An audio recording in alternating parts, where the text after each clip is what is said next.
Hello and happy Finally Friday from Radically Rational and RadicallyRational.com. Look, okay, if the Celtics win Game 6, then all of you national sports pundits, then you can start talking about the Celtics having a chance to become the first NBA team to overcome a Love 3 deficit to win a series.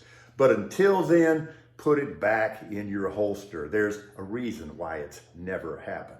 Okay, the NFL has caught the Patriots cheating yet again.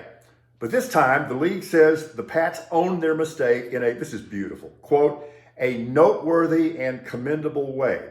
All right, so the hoodie fell on his sword and fully cooperated when the league busted him for exceeding off-season player meeting time limits.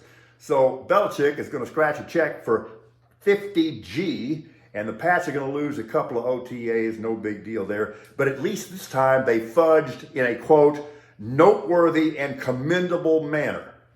And I guess that's progress, right? But don't you start getting all high and mighty, Cowboy fans.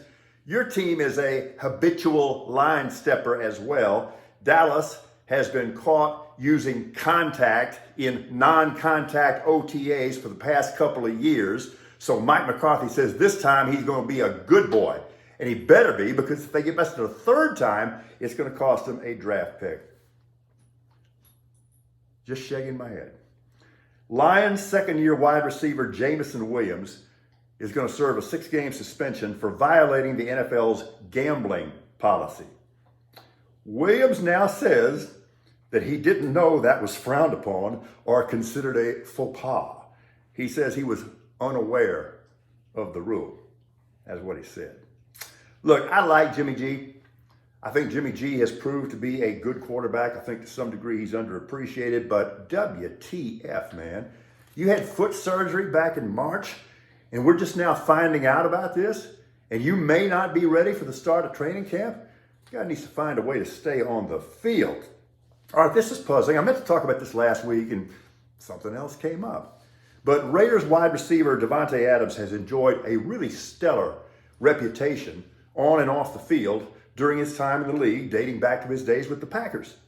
Great player, great dude. But all of a sudden, he's gotten downright cranky this offseason. He says his performance in Vegas last year proves that I didn't need no Aaron Rodgers. Okay. And then he probably wasn't happy when the Raiders shipped off his college teammate, Derek Carr. I get that. But then he got really passive-aggressive toward his new quarterback, Jimmy G, questioning his ability to push the ball down the field. Raiders coach Josh McDaniels says, it's all cool, we understand. Well, what the hell else is he going to say? Because after 1 year, McDaniels is already fighting to keep his job. Look, I work in TV and have for the most part for the past half century, and I'm having difficulty keeping all of the NFL's media agreements straight. I did note yesterday that if I step into an establishment on a Sunday afternoon this fall, I can still order up a game a la carte on NFL Sunday Ticket via DirecTV. That pacifies me for now. Now, just make sure that my Manhattan is cold, because I'll take Manhattan. You know, I do listen to you guys, and more often than not, I respect your opinion. And the overwhelming majority of you flat out don't like the NFL's new kickoff fair catch rule. For now, I don't think the sky is falling, but I do understand your concerns, and I do think that Andy Reid is correct when he calls this a slippery slope. I won't get you going, but I am for robot umpires, especially behind the plate in Major League Baseball. Now you're going to have to figure out whether I'm trolling you or not. You make the call. And here's what I love about PGA Low Club Pro / new folk legend Michael Block. He shot 81 in the first round yesterday at Colonial, and Michael Block don't even give the beginning of an F, because his life is lovely and he knows it. All right, this may be one of my 5 favorite quotes in human history. The arc of the moral universe is long, but it bends toward justice.